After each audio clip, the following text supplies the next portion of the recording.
నమస్తే అండి. మన మంచి ప్రభుత్వంలో రోడ్ల పరిస్థితి చూడొచ్చు మీరు ఇక్కడ.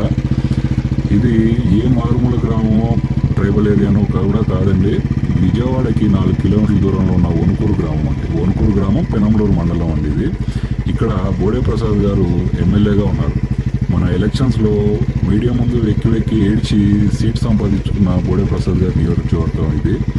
ఆయన గెలవంగానే రోడ్లు వేసేస్తాము, ఈ వణుకూరికి రోడ్డు వేస్తామని చెప్పేసి మాట ఇచ్చి గెలిచిన తర్వాత ఆయన సామాజిక వర్గం ఎక్కువ మంది ఉన్న పెనమలూరుకి చక్కగా ఉన్న రోడ్డు పైన ఇంకో రోడ్డు వేయించారు. చక్కగా ఊరిని డెవలప్ చేసుకుంటున్నారు. వాళ్ళ కార్లు వాళ్ళ బళ్ళు తిరగడానికి సౌకర్యకరంగా వాళ్ళు అన్నీ క్రియేట్ చేసుకున్నారు. కానీ ఆ ఊరు నుంచి 2 కిలోమీటర్ల డిస్టెన్స్లో ఉన్న ఈ వణుకూరిని మాత్రం పట్టించుకోరు. ఎందుకంటే ఇక్కడ బలహీన వర్గాలు ఎక్కువ మంది ఉంటారు, ఇక్కడ ఎస్సీలు ఎక్కువ మంది ఉంటారు, వాళ్ళ సామాజిక వర్గానికి సంబంధించిన వాళ్ళు తక్కువ మంది ఉంటారు.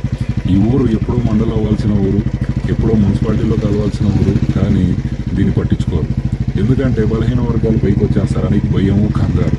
ఎందుకంటే మనకి కులగజ్జి ఎక్కువ కదా, ఈ కులగజ్జి వల్ల ఆ గజ్జి కూకోవటమే సరిపోతుంది. ప్రజల్ని పట్టించుకోవడానికి టైం సరిపోవట్లేదు వీళ్ళకి. లోకేష్ వచ్చేసి కారు యాక్సిడెంట్ విరిగిపోతున్నాయి, కార్లు పగిలిపోతున్నాయని బాధపడ్డ లోకేష్కి ఈ ఊరు కనపడదు. పవన్ కళ్యాణ్ ఈ ఊరు పక్క ఊరికి వచ్చి రోడ్లు శంకుస్థాపన చేస్తాడు, కానీ ఈ ఊరు కనపడదు. ఈ మంచి ప్రభుత్వానికి ఈ ఊరు కనపడదు. ఈ ఊరిని కావాలని అణచివేసి అందులో ఇక్కడ జగన్కి సంబంధించిన కార్యకర్తలు ఎక్కువ మంది ఉంటారు.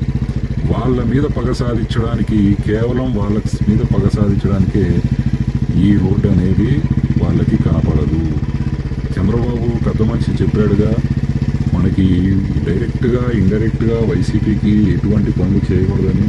ఈ బోడే ప్రసాద్ దాన్ని ఫాలో అవుతున్నాడు. బోడే ప్రసాద్కి ముందే వైసీపీ వాళ్ళని చూస్తే కుక్కల్ని పందుల్ని చూసినట్టు ఉంటుంది అని అంటాడు. కానీ ఆయన ఉద్దేశంలో ఏంటంటే వైసీపీలో ఎక్కువ మంది దళితులు ఉంటారు కాబట్టి ఆ మాట అంటాడు ఆయన.